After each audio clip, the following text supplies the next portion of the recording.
কুমিল্লাবাসী বলেছে আমাদের নামেই আমাদের পরিচয়, আমাদের বিভাগটা দিয়ে দেন। শেখ মুজিবুর রহমান সাহেব দুনিয়া থেকে বিদায় নিয়েছেন, তার সুকীর্তি অথবা তার অন্য কিছু, সেটার মূল্যায়ন জনগণ করেছে, করবে, করতে থাকুক।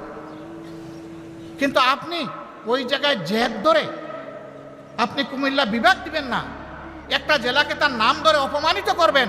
আপনি বাংলাদেশের প্রধানমন্ত্রী হতে পারেন না। বাংলাদেশের 1 ইঞ্চি জমি আমরা কাউকে ছেড়ে দেব না। আমাদের জীবন দিব, তবুও বাংলাদেশের আধা ইঞ্চি জমি আমরা ছেড়ে দেব না। আজকে দেশের ভিতরে যারা লড়াই করেছেন তাদের জন্য প্রিয় সংগঠনের পক্ষ থেকে আমি এই লাল গোলাপটুকু উপহার দিচ্ছি। প্রবাসে থেকে যারা লড়াই করেছেন তাদের জন্য আরেকটি লাল গোলাপ উপহার দিচ্ছি। এই 2 গোলাপের সমন্বয়ে বাংলাদেশে আর স্বাধীনতার স্বাদ পাচ্ছে। সুতরাং স্বাধীনতার সকল যোদ্ধাদেরকে আমার পক্ষ থেকে সেলিউট। দেশের ভিতরে যুদ্ধ করে আমরা অনেকেই জীবন দিয়েছেন, অনেকে মৃত্যুবরণ করেছেন, অনেকে হাজার মামলা নিয়ে, শত মামলা গলায় নিয়ে দফায় দফায় জেলে গিয়েছেন। আদালতের আঙ্গিনা বিরোধী দলের কর্মীদের দখলে ছিল। মঈন ফখরুদ্দিনের 2 বছর, পরবর্তী স্বৈর শাসনের আরো 15.5 বছর। এই 17.5 বছর জাতির জন্য শ্বাসরুদ্ধকর একটা পরিবেশ ছিল। মানুষ শান্তিতে বসবাস করতে পারেনি। দেশপ্রেমিক জনগণকে, দেশপ্রেমিক ভিন্ন বাহিনীকে এই সময় ধ্বংস করা হয়েছে।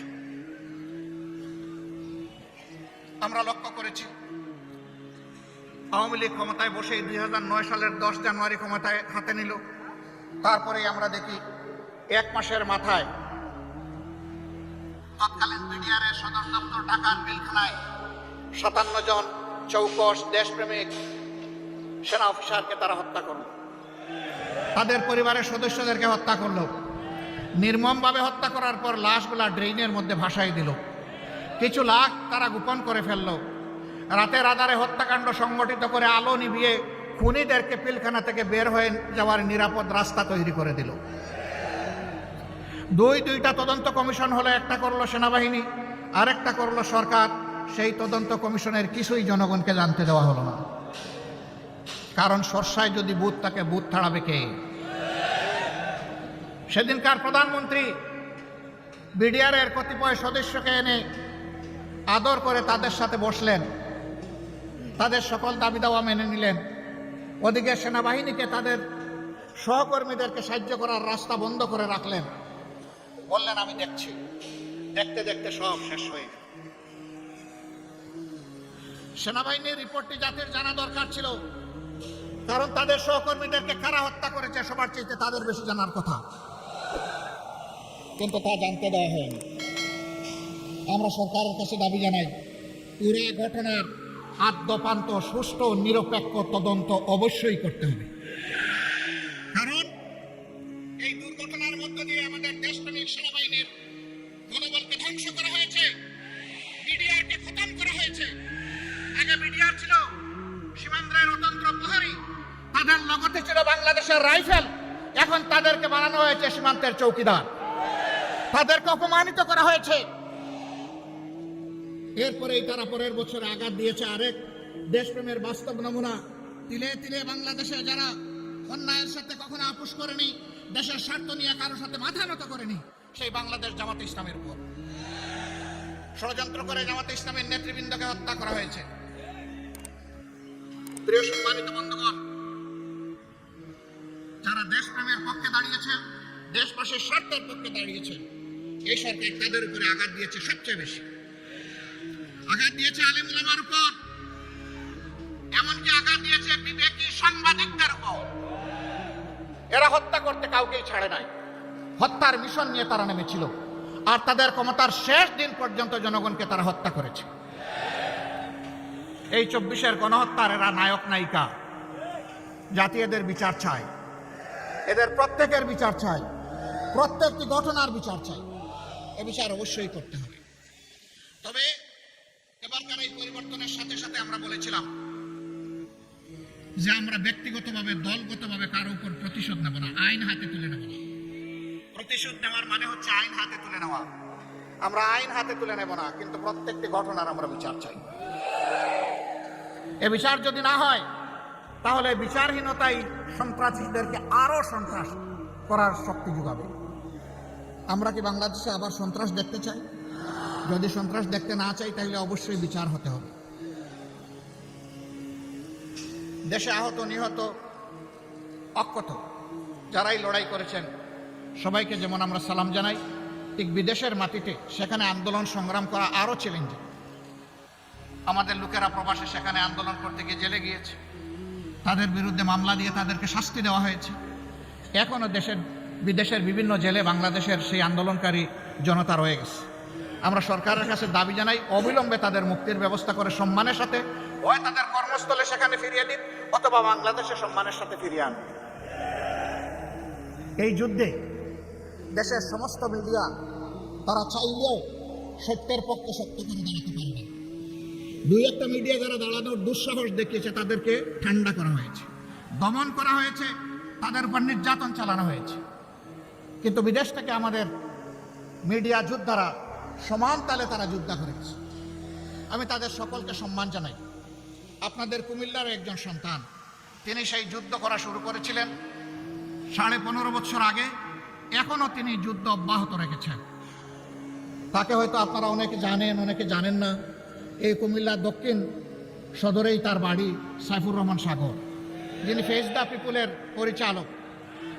এখনো দেখবেন ভারতীয় আগ্রাসনের বিরুদ্ধে তার মিডিয়ায় সবচেয়ে বেশি সোচ্চার, এবং তিনি উলঙ্গ করে দিচ্ছেন আসলে কারা সাম্প্রদায়িক। তিনি প্রমাণ করে দিচ্ছেন বাংলাদেশ সাম্প্রদায়িকতার দেশ নয়, বাংলাদেশ ভালোবাসার দেশ, বাংলাদেশ বিভিন্ন গোলাপের সমন্বয়ের দেশ।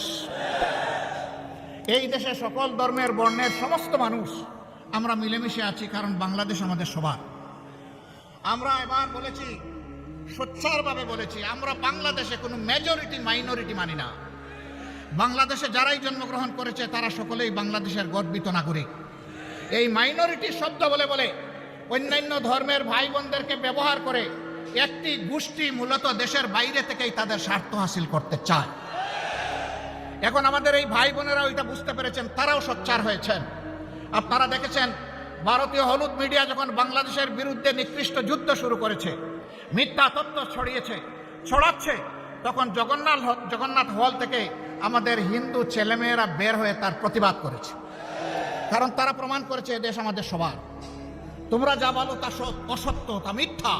তোমরা আমাদেরকে ব্যবহার করে তোমাদের মতলব হাসিল করতে চাও, সেই সুযোগ আমরা তোমাদেরকে দেব না। কেন ভারত এটা করে আমাদের সাথে? আমরা তাদের কি ক্ষতিটা করেছি? ভারতের কোনো আভ্যন্তরীণ ব্যাপারে আমরা হস্তক্ষেপ করেছি? ভারত বলে আমাদের দেশে সাম্প্রদায়িক সহিষ্ণুতার অভাব, সম্প্রীতির অভাব।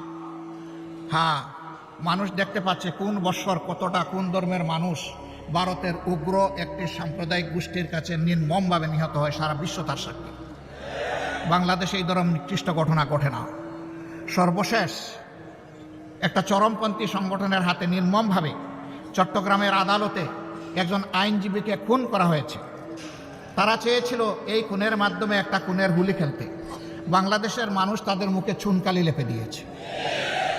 বাংলাদেশের মানুষ ধৈর্যের পরিচয়, সহিষ্ণুতার পরিচয় দিয়ে বলেছে এ খুনের সাথে যারা জড়িত তাদের বিচার হবে, কিন্তু তাই বলে নির্বিচারে আমরা সবার গায়ে হাত তুলতে চাই না। ভারত কি এমন একটা উদাহরণ দেখাতে পারবে? তাদের দেশের বুকে আছে। আপনারা দেখেছেন গতকাল বিভিন্ন ধর্মের যারা সম্মানিত ব্যক্তিবর্গ তাদেরকে নিয়ে প্রধান উপদেষ্টা একসাথে এক কাতারে দাঁড়িয়ে আওয়াজ তুলেছেন, এদেশ আমাদের সবার, আমরা এখানে কোনো সাম্প্রদায়িক বিভাজন চাই না।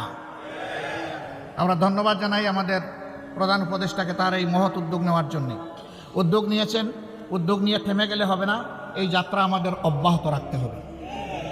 এর আগের দিন তিনি সমস্ত রাজনৈতিক, দেশপ্রেমিক, ফ্যাসিবাদ বিরোধী, সাম্রাজ্যবাদ বিরোধী জাতীয় রাজনৈতিক নেতৃবৃন্দকে নিয়ে তিনি এক কাতারে দাঁড়িয়েছেন। সবাই আমরা একই আওয়াজ তুলেছি, আমরা কোনো আগ্রাসন সহ্য করব না। বাংলাদেশের 1 ইঞ্চি জমি আমরা কাউকে ছেড়ে দেব না। আমাদের জীবন দিব, তবুও বাংলাদেশের আধা ইঞ্চি জমি আমরা ছেড়ে দেব না। এটি আমাদের কমিটমেন্ট। সম্মানিত ভাই বোনেরা, এই দেশ তাহলে আগামীতে কি হবে? এই দেশকে কে গড়বে?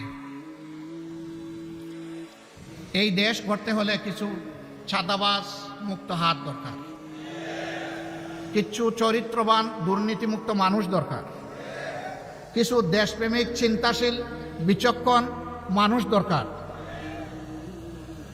এই বিচারটা করবে কে? আমাদের হাইকোর্ট না জজ কোর্ট না সুপ্রিম কোর্ট? এই বিচার করবে জনতার আদালত। জনগণকে বোকা ভাবার কোনো কারণ নেই। আমরা জনগণের উপর আলহামদুলিল্লাহ পূর্ণ আস্থা রাখি। জনগণ বিচার করবে অতীত কার কেমন ছিল, বর্তমান কার কেমন, আর ভবিষ্যৎ কার কেমন হতে পারে। অতীত, বর্তমান এবং ভবিষ্যৎ বিবেচনায় জনগণ সিদ্ধান্ত নেবে। আমরা সেই সিদ্ধান্তের অপেক্ষায়। তাহলে সিদ্ধান্তটা আসবে কিভাবে? অবশ্যই নির্বাচনের মধ্য দিয়ে। সেই নির্বাচন হতে হবে সুষ্ঠু, অবাধ এবং গ্রহণযোগ্য। এখানে কোনো পেশি শক্তি অথবা টাকার খেলা চলবে না। এই রাস্তা বন্ধ করতে হবে। এই রাস্তা যদি বন্ধ করতে হয় তাইলে কতগুলো প্রয়োজনীয় সংস্কারও আনতে হবে। সেই সংস্কারে সরকার হাত দিয়েছে। আমরা সরকারকে অনুরোধ করব সংস্কারে গতি বাড়ান। সংস্কারে গতি বাড়িয়ে মৌলিক সংস্কারগুলো করে একটা সুষ্ঠু নির্বাচন জাতিকে উপহার দেন। আপনারা যেন ইতিহাসে স্মরণীয় হয়ে থাকতে পারেন। আপনাদের নিজস্ব কোনো এজেন্ডা থাকবে না। এজেন্ডা জাতীয় এজেন্ডা একটাই, একটি সুন্দর সুষ্ঠু নির্বাচন আপনারা উপহার দেবেন। তার জন্য যত সংস্কার প্রয়োজন তাই আপনারা করুন। আমরা আপনাদেরকে চাপ দিচ্ছি না। আবার অনুরোধ করব, আপনারা মূল্যবান সময়টাকে নষ্ট করে দীর্ঘায়িত করবেন না। আপনারা যৌক্তিক সময়ের ভিতরে এই নির্বাচন জাতিকে উপহার দিন। জাতি গত 3টা টার্ম তাদের নিজস্ব ভোটের অধিকার প্রয়োগ করতে পারেনি। বিশেষ করে জাতির 42 ভাগ ভোটার যারা যুবক, তারা একটা ভোটও দিতে পারেনি। আমরা আমাদের যুবকদের হাত ধরে, যুবকদের বুক ছিটিয়ে যুদ্ধ করা এবং রক্তের বিনিময়ে এই স্বাধীন পরিবেশটুকু পেয়েছি। আমরা চাই আগামীতে তারা শুধু ভোট দিবে না, তারা জাতিকে নেতৃত্বও দিবে ইনশাআল্লাহ। আমরা একটা যুব সমৃদ্ধ বাংলাদেশ গঠন করতে চাই। আমরা আমাদের যুবকদের হাতকে বেকারের হাত হিসাবে দেখতে চাই না। আমরা আমাদের যুবকদের হাতকে উন্নয়নের হাত হিসাবে দেখতে চাই, কর্মীর হাত হিসাবে দেখতে চাই, দেশপ্রেমিকের হাত হিসাবে দেখতে চাই, জনতার পাশে দাঁড়ানো হিমালয় পর্বতের মতো শক্তি হিসাবে দেখতে চাই। প্রিয় সংগ্রামী কুমিল্লাবাসী, আপনাদের প্রিয় নেতা বলেছেন 2টা যৌক্তিক কথা। একটা এয়ারপোর্ট, সেই ব্রিটিশ আমল থেকে এখানে তখন বিশ্বযুদ্ধের জন্য ঘাঁটি গাড়া হয়েছে। এইরকম ঘাঁটি গাড়া সবগুলোই কিন্তু এয়ারপোর্ট হয়ে গেছে 2টো ছাড়া। একটা কুমিল্লা আর একটা শমশাননগর। অতটা জরুরি নয় আর একটা এয়ারপোর্ট করা, কারণ সিলেট একটা এয়ারপোর্ট আছে। কিন্তু কুমিল্লা তো অনেকগুলা জেলার কেন্দ্রস্থল। এটা খুবই যৌক্তিক দাবি। এই দাবি আমরা শতভাগ সমর্থন করি।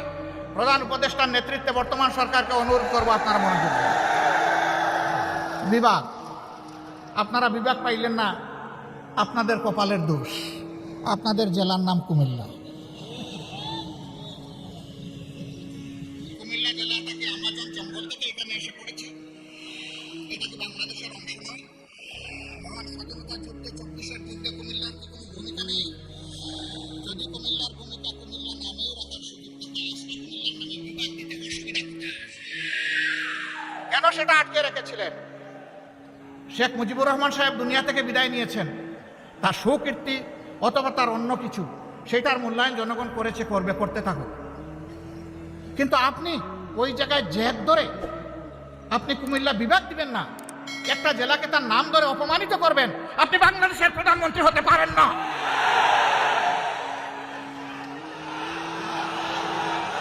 বাংলাদেশের যিনি প্রধানমন্ত্রী হবেন তাকে বাংলাদেশের প্রতি ইঞ্চি জমিকে সম্মান করতে হবে।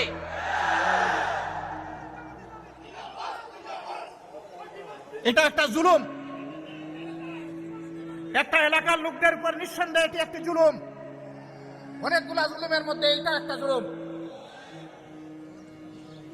আমরা বর্তমান সরকারকে অনুরোধ করব, তার তো সবকিছুই রেডি আছে, আপনারা মেহেরবানি করে তাদের এই হক পাওনাটা কুমিল্লাবাসীকে দিয়ে দেন। নামের জন্য কুমিল্লাবাসী যুদ্ধ করে নাই, বলে নাই সুরমা নদীর নামে করেন, কুশিয়ারার নামে করেন, তিতাসের নামে করেন, এটার নামে করেন, ওটার নামে করেন। কুমিল্লাবাসী এটা বলেন নাই। কুমিল্লাবাসী বলেছে আমাদের নামেই, আমাদের পরিচয়, আমাদের বিভাগটা দিয়ে দেন।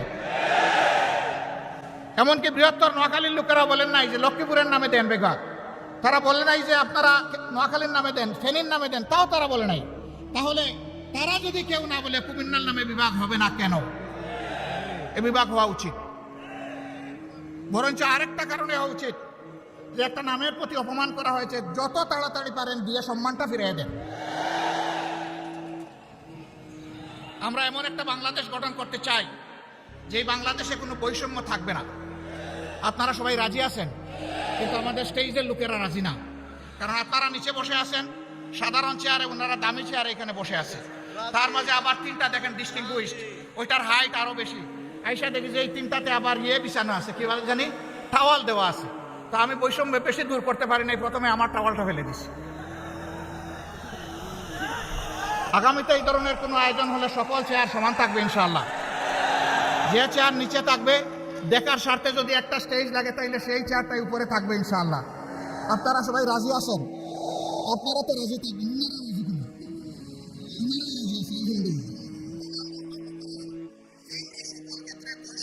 চলবো ইনশাআল্লাহ।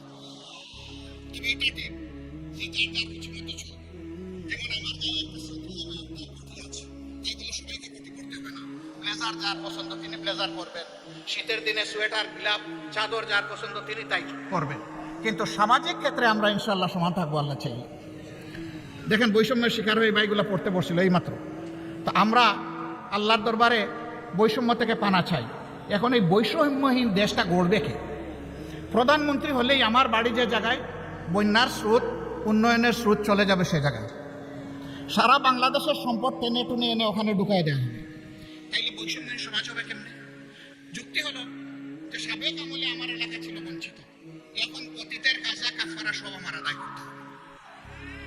আমরা কথা দিচ্ছি ইনশাআল্লাহ, আল্লাহ তাআলা যদি জনগণের মনে ভালোবাসা আমাদের প্রতি সমর্থন তৈরি করে দেন, তাহলে আমরা এমন বাংলাদেশ গড়ব যেই বাংলাদেশে প্রধানমন্ত্রীর জেলার আগে অন্য জেলাকে আগে চোখ দিয়ে দেখা হবে ইনশাআল্লাহ।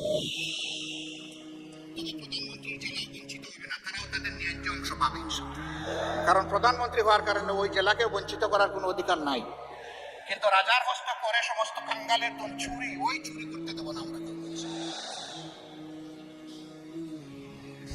যদি আল্লাহ তাআলা আমাদেরকে এই সুযোগ দেন, আল্লাহ ভালো জানেন, প্রিয় জনগণ তারা বিবেচনায় নেবেন। যদি সুযোগ দেন তাহলে ইনশাআল্লাহ আমরা কথা দিচ্ছি যে আমরা দুর্নীতি করব না, দুর্নীতি হতে দেব না। বলবেন তার কি কোনো প্রমাণ আছে? একটু আছে তো ভাই। 2001 থেকে 6 সাল জামাতে ইসলামের যে দেশপ্রেমিক নেতৃবৃন্দকে খুন করা হয়েছে বিচারিক আদালতে, তারা তো 3 মন্ত্রণালয়ের দায়িত্ব পালন করেছেন। বলেন বাংলাদেশের কেউ কোনো দুশ্মনও আমাদের তাদের হাতে একটু দুর্নীতির গন্ধ লাগাইতে পেরেছে? পারে নাই। কেন? একটাই কারণ, তারা আল্লাহকে ভয় করে। আমরাও আশা করব যাদের হাতে আগামীতে দায়িত্ব আসে তারা যেন আল্লাহকে ভয় করে চলে। যদি আল্লাহকে ভয় করে চলে তাহলে আল্লাহর ভয় আর দুর্নীতি দুইটা পাশাপাশি চলতে পারে না। দুর্নীতি তখন দুর্নীতির মৃত্যু হবে এবং সুনীতির জয় হবে ইনশাআল্লাহ। আমাদের শিক্ষা ব্যবস্থাকে একটা কুড়া শিক্ষা ব্যবস্থা বানানো হয়েছে। মাস্টার্স, তারপরে গ্র্যাজুয়েশন, ওইদিকে কামিল, আলেম, ফাজেল, এই সমস্ত ডিগ্রি নিয়ে লোকেরা দুয়ারে দুয়ারে ঘুরে একটা ন্যায্য চাকরি পাওয়ার আশায়। 2টা কারণে পায় না। একটা কারণ হলো মামু এবং খালার ঠেলায় আর বাসে না। আরেকটা কারণ হলো সে যে সার্টিফিকেটটা নিয়ে এসেছে এইটা তার সার্টিফিকেটের সাথে তার কোয়ালিটি প্রমাণ হয় না। কেন হয় না? 2টি কারণে হয় না। প্রথম শিক্ষা ব্যবস্থা হচ্ছে নৈতিকতাবিহীন শিক্ষা ব্যবস্থা, বুকবাদী শিক্ষা ব্যবস্থা। এই বুকবাদী শিক্ষা ব্যবস্থা তাকে শিখিয়েছে বড় পণ্ডিত হয়ে সূক্ষ্মভাবে কিভাবে রাষ্ট্রের ধন চুরি করতে হবে। 2 নম্বর কারণ হলো চুরিটাও তো ভালো করে শিখবে, বুতা কাশি নিয়ে বের হয়ে গেছে, মানে ওখান থেকে জাগতিক শিক্ষাটাও ভালো নিতে পারে। এই 2 জায়গাকেই প্রপারলি দেলে সাজানো হবে যাতে বাংলাদেশের শিক্ষা দুনিয়ার জন্য অনুসরণীয় হয়। এখন আমাদের দেশ থেকে দুনিয়ার বিভিন্ন দেশে লোক যাওয়ার জন্য পাগল হয়ে যায় শিক্ষার জন্য, উচ্চতর শিক্ষার জন্য, কিন্তু আমাদের দেশে লোক আসতে চায় না। কেন চায় না? এই দুর্বল শিক্ষা কেউ নিতে চায় না, এই জন্যই আসতে চায় না। এমন একটা শিক্ষার মডেল তৈরি করতে হবে যে দুনিয়ার মানুষেরাও যেন এখানে শিক্ষা নিতে আসে। এটা ছিল তো, এক আমলে তো ছিল, দুনিয়ার মানুষ তো এখানে আসতো, জাপাইয়া পড়তো, এমনি এমনি তো আসে নাই। এই দেশের এই অঞ্চলের কোয়ালিটি ছিল, এই জন্যই তো এসেছে। আমার সম্মানিত ভাইরা, আমরা এমন বাংলাদেশ গড়ব যে বাংলাদেশে মসজিদ পাহারার দরকার হবে না, মন্দির, মঠ, চার্চ, পেগোডা কোনোটাই পাহারার দরকার পড়বে না। সকল ধর্মের মানুষ তার ধর্ম, তার কর্ম সে তার মতো করে চলবে, সেখানে কেউ হস্তক্ষেপ করার দুঃসাহস দেখাবে না।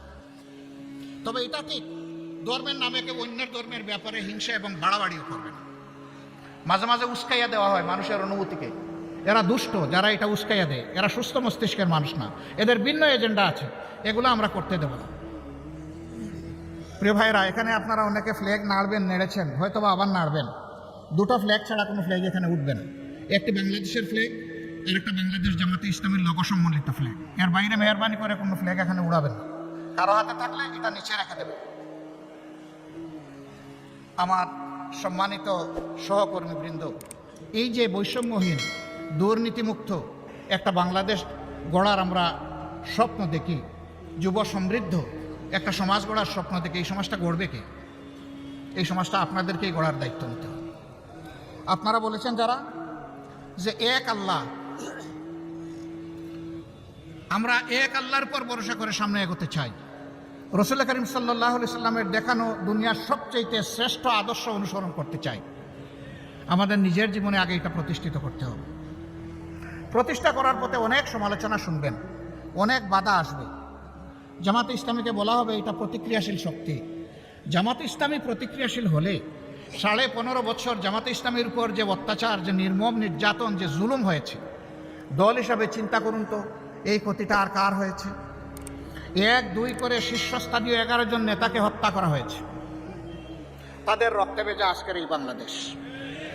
তাদের সহকর্মীদেরকে হত্যা করা হয়েছে, তাদের রক্ত ভেজা এই বাংলাদেশ।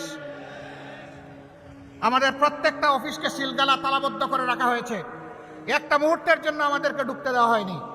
এটা অন্য কারো জন্য হয়। আমাদের নিবন্ধন সংগঠনের কেড়ে নেওয়া হয়েছে, এটা কারো হয়নি।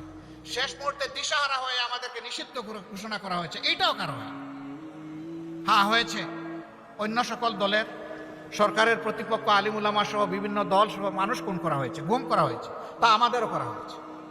কিন্তু এই 4 জিনিস আর কারো করা হয়। কেন এত জ্বালা আমাদের উপর? ওই যে প্রথমেই বলেছি, বাংলাদেশ জামাতে ইসলামী পরীক্ষিত দেশপ্রেমিক শক্তি, বাংলাদেশের স্বাধীনতা সার্বভৌমত্বের ব্যাপারে কারো সাথে আপোষ করেনি, কারো সাথে আপোষ করছে না এবং ইনশাআল্লাহ কারো সাথে আপোষ করবে না। এই কারণেই জামাতে ইসলামের উপরে এই আক্রোশ ছিল। সম্মানিত ভাই ও বোনেরা, বলা হয় এরা যদি ক্ষমতায় যায় তাহলে মহিলাদেরকে ঘরের বাইরে আসতে দেবে না। একজন সাংবাদিক মহিলা আমাকে প্রশ্ন করেছেন, আপনারা ক্ষমতায় গেলে দেশটা কি আফগানিস্তান হবে না পাকিস্তান হবে? আমি বললাম ইনশাআল্লাহ বাংলাদেশ হবে, ভালো বাংলাদেশ হবে। এটা আফগানিস্তানে হবে না, পাকিস্তানে হবে না। আপনি এর দ্বারা কি বলছেন? তিনি বললেন, আপনারা ক্ষমতায় গেলে মহিলাদেরকে পেশাগত দায়িত্ব পালনে দেখতে চাইবেন না, সবাইকে আপনারা বুরকা পরার কথা বলবেন।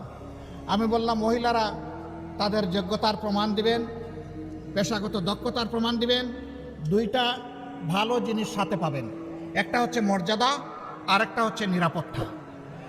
এখন সমাজে সেই মর্যাদাও দেওয়া হয় না, নিরাপত্তা তো নাই। সব জিনিসের সাথে এই 2টাও নিশ্চিত করা হবে। কেন তারা পারবেন না? রাসূল করিম সাল্লাল্লাহু আলাইহি ওয়াসাল্লাম যুদ্ধের ময়দানে মহিলাদেরকে সুযোগ দিয়েছেন যুদ্ধ করার। আমরা কে মহিলাদেরকে ঘরের মধ্যে তালাবদ্ধ করে রাখার? আর মহিলারা ঘর থেকে বের হবে না? তার সামাজিক দায়িত্ব নাই, তার পেশাগত দায়িত্ব নাই? উম্মাহাতুল মুসলিমিন উম্মতের উস্তাদের কাজ করেছেন, তারা কেন শিক্ষকতার কাজ করতে পারবে না? রাষ্ট্রের গুরুত্বপূর্ণ বিষয়ে তাদেরকে পরামর্শে সামিল করেছেন, তারা কেন রাষ্ট্রের সিদ্ধান্তে সামিল থাকবেন না? ইনশাআল্লাহ মর্যাদার সাথে, নিরাপত্তার সাথে তারা সেদিন এই নতুন বাংলাদেশের একজন নাগরিক হয়ে তারা গর্ববোধ করবেন যে আমি এমনই একটা বাংলাদেশের নাগরিক, ইনশাআল্লাহ। সম্মানিত কুমিল্লাবাসী, যদিও এখানে আমাদের দলীয় সহকর্মীরাই আছেন, হয়তো বাইরে কিছু শুভাকাঙ্ক্ষী আমাদের কথা শুনতে পাচ্ছেন, কিন্তু আমি ধরে নিচ্ছি আপনারা কুমিল্লাবাসীর প্রতিনিধি। এই জন্য আমি আপনাদেরকে এইভাবেই অ্যাড্রেস করছি।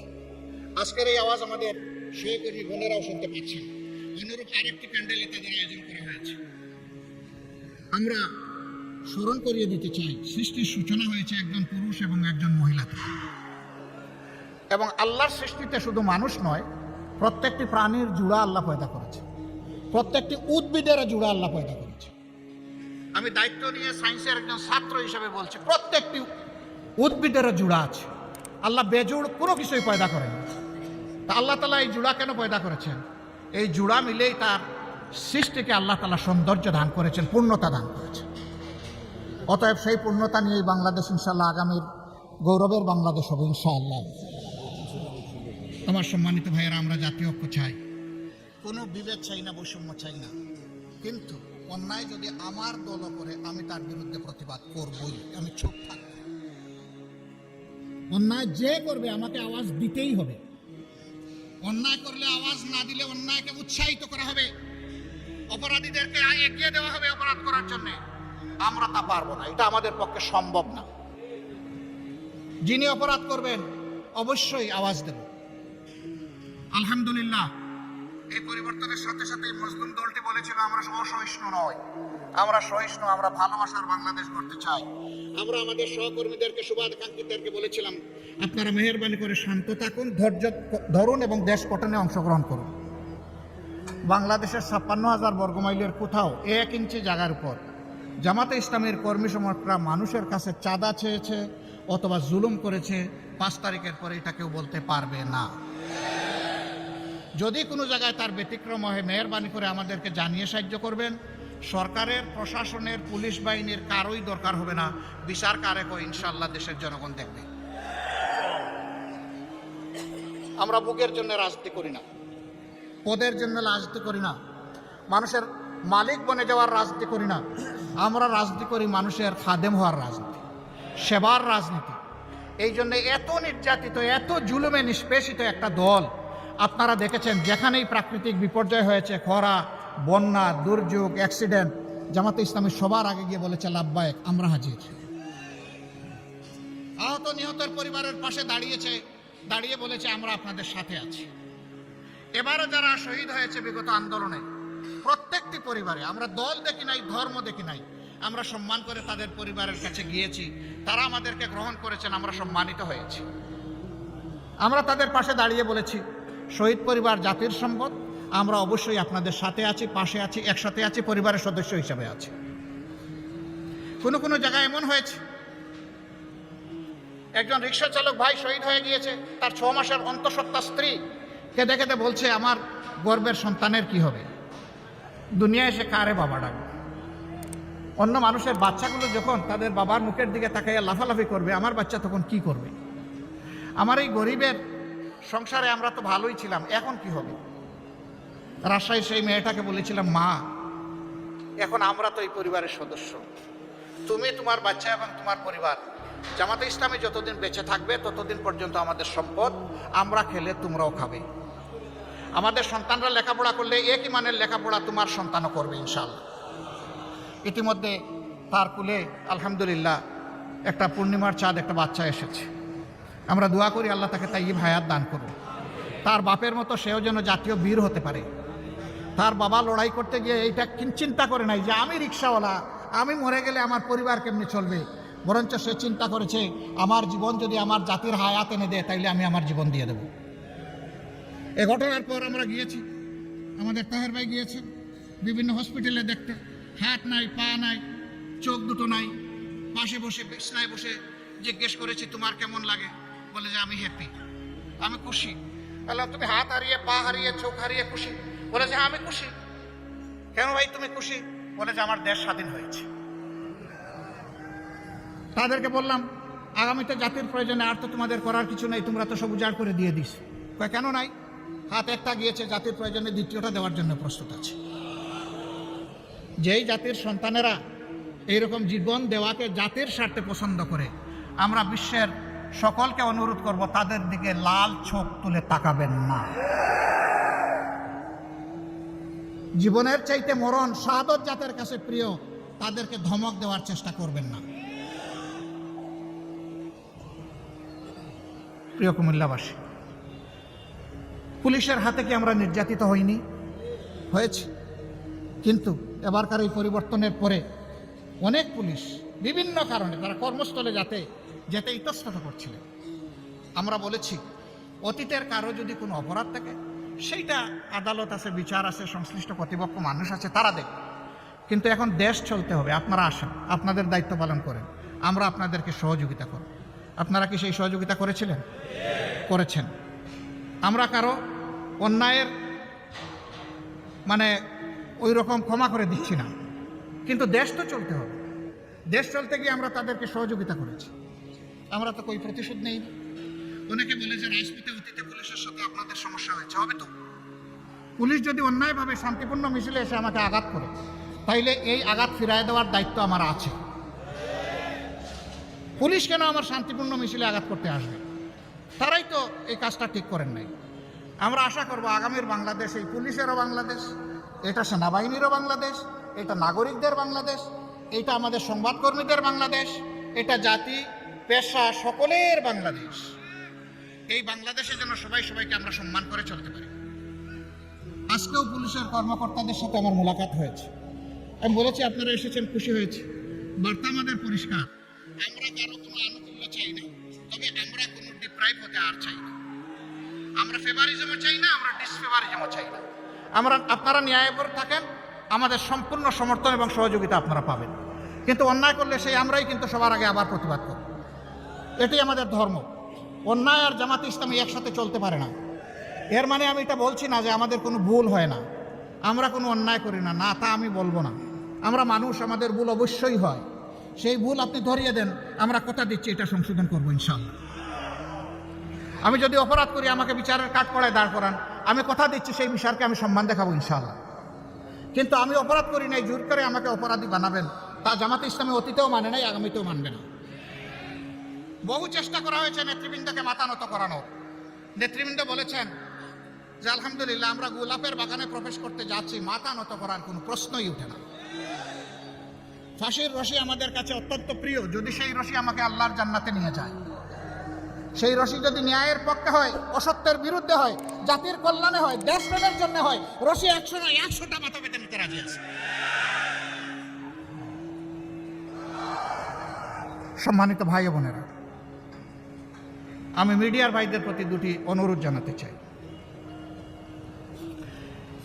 মিডিয়াকে বলা হয় জাতির দর্পণ, আর মিডিয়ার সাথে যারা কাজ করেন কর্মকর্তা এবং সাংবাদিক বন্ধুগণ, তাদেরকে বলা হয় জাতির বিবেক। মানুষ বলে যে দুনিয়া একটা আদালত সবচেয়ে ভালো আদালত, এটার নাম বিবেকের আদালত। কতটা সঠিক কিনা? বিবেক আল্লাহর দান। অন্য অবুঝ প্রাণী আর মানুষের মধ্যে একটা কারণেই তফাৎ, যে ওই প্রাণীগুলোকে আল্লাহ বিবেকের নিয়ামত দেন নাই যেটা আল্লাহ মানব জাতিকে দিয়েছেন। সুবহানাল্লাহ। সুতরাং আমার বিবেক যেদিন কাজ করবে না, সেদিন ওই প্রাণী আর আমার মাঝে আর কোনো তফাৎ থাকবে না। সেটা সাংবাদিকই হোক আর আমি হোক, যেই হোক, ওই মানুষ হিসাবে তিনি আর পরিচিত হবেন না।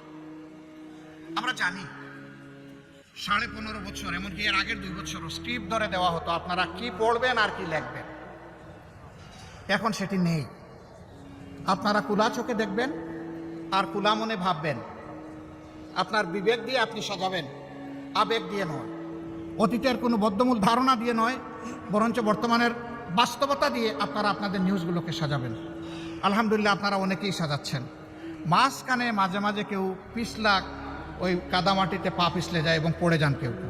ওনারা পড়তে গিয়ে আমারও ফেলে দেন, ভাই আমারে আর এইভাবে ফেলবেন না। আপনারা সাহায্য করুন, দুইভাবে সাহায্য করুন।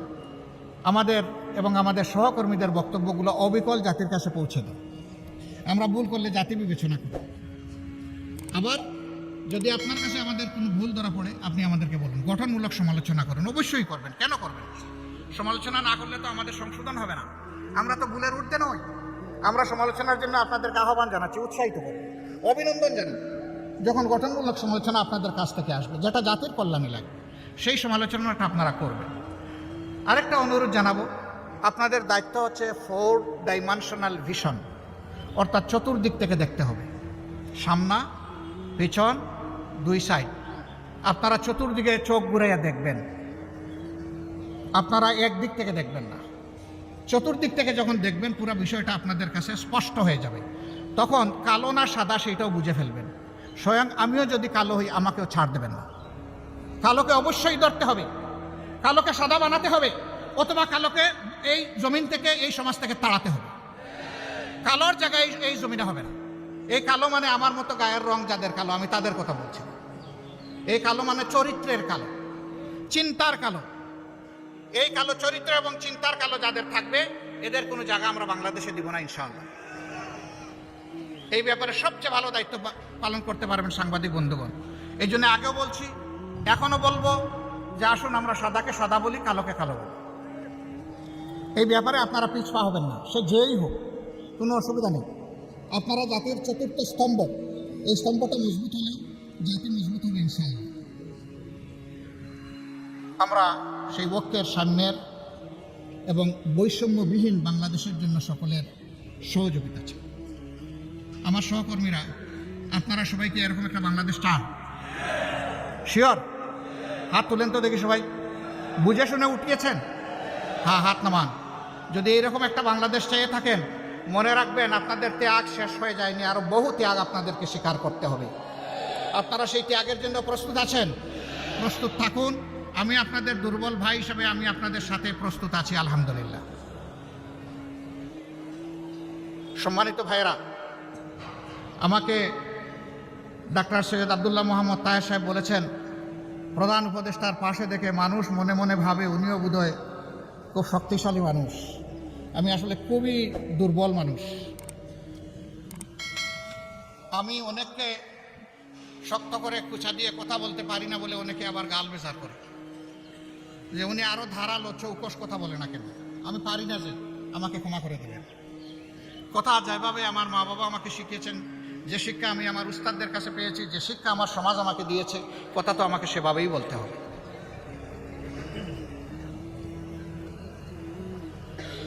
আমি আসলে সেই অর্থের কোনো মানুষ নই। তবে একটা কথা আপনাদেরকে বলতে পারি, উনি আরেকটা কথা বলেছেন, আমি মনে করছি আমার ব্যাপারে বেশি হয়ে গেছে। তিনি বলেছেন 24-এর এই যুদ্ধের আমি সেনাপতি ছিলাম। না, আমি সেনাপতিদের পাশে পানির গ্লাস নিয়ে দাঁড়িয়েছিলাম যে আমি তোমাদেরকে পানি পান করাতে এসেছি। হ্যাঁ, এটা বলতে পারি আলহামদুলিল্লাহ। ওরাও রাত্রে ঘুমায় নাই, আমিও রাত্রে ঘুমাই নাই। ওই ফাঁকে ফাঁকে 1 ঘন্টা 8 ঘন্টা করে ট্রিপ মেরেছি ঘুমের, কারণ ওই সময় ঘুমাবার সময় ছিল না, ওই সময় জেগে থাকার সময় ছিল। ওই সময় ঘুমাইলে সর্বনাশ হয়ে যায়। প্রিয় সম্মানিত বন্ধুগণ, যেই জাতির নেতৃবৃন্দ সজাগ থাকে সেই জাতি শান্তিতে ঘুমাইতে পারে, আর যে জাতির নেতৃবৃন্দ ঘুমিয়ে পড়ে সেই জাতির আর কোনো শান্তি থাকে না, ঘুম হারাম হয়ে যায়। যারা এই জাতিকে নেতৃত্ব দিতে আসবেন তাদেরকে অনুরোধ করব, হাতে লাঠি নেওয়া চৌকিদার হিসাবে আসবেন, হাতে বন্দুক নেওয়া খুনি হিসাবে কেউ আসবেন না। মানুষের ভোট নেওয়ার আগে পায়ে ধরে বাবা ডাকবেন, আর ভোট নেওয়ার পরে মালিক হয়ে তার উপরে ছড়ি ঘুরাবেন, এই মানসিকতা আর দেখাবেন না। এটা বাংলাদেশের জনগণ একবারের মতো প্রত্যাখ্যান করেছে। এই রূপে যেই আসতে চাইবে তিনি বারবার প্রত্যাখ্যাত হবেন। সুতরাং আসতে হবে সত্যিকার অর্থে সেবকের পোশাক পরেই আসতে হবে, মন নিয়ে আসতে হবে। বাংলাদেশ জামাত ইসলামের জন্য দোয়া করবেন। আমরা এই দেশ এবং দেশের জনগণের একটু খেদমত করতে চাই। আল্লাহ যদি এই খেদমতের জন্য আমাদেরকে উপযুক্ত মনে করেন, তাহলে দেশবাসীকে যেন আমাদের ভালোবাসার পাত্র বানিয়ে দেয়। এই দেশবাসীর অন্তরে যেন আমাদের জন্য কিছু দোয়ার জায়গা আল্লাহ তৈরি করে দেন। আমাদের যে শহীদরা দফায় দফায় রক্ত দিয়েছেন সেই 71 সাল থেকে, আমি সবাইকে, যারাই রক্ত দিয়েছেন দেশের জন্য, জাতির জন্য, তাদের রক্তের ঋণটা যেন আমরা পরিশোধ করার সুযোগ পাই। আল্লাহ যেন এই তৌফিকটা আমাদেরকে দান করে। আমার সম্মানিত ভাইয়েরা, আল্লাহ তাআলা এই কুমিল্লাবাসীর প্রতি রহম করুন। তাদের 2টা ন্যায্য দাবি থেকে কুমিল্লাবাসীকে দূরে রাখা হয়েছে, বঞ্চিত করা হয়েছে। তাদের দাবি অবিলম্বে বাস্তবায়িত হোক, আমরা দোয়া করি। আরও যে দাবিগুলো সঙ্গত দাবি আছে অন্যান্যদের মতো, সারা দেশের মতো, সেই দাবিগুলোও তাদের বাস্তবায়ন, ওটাও দোয়া করি। আমরা সমতার, ন্যায্যতার, ভালোবাসার, অহিংস একটা বাংলাদেশ গঠনের দিকে এগিয়ে যাই। আল্লাহ আমাদেরকে সাহায্য করুন। আসসালামু আলাইকুম ওয়া রাহমাতুল্লাহ।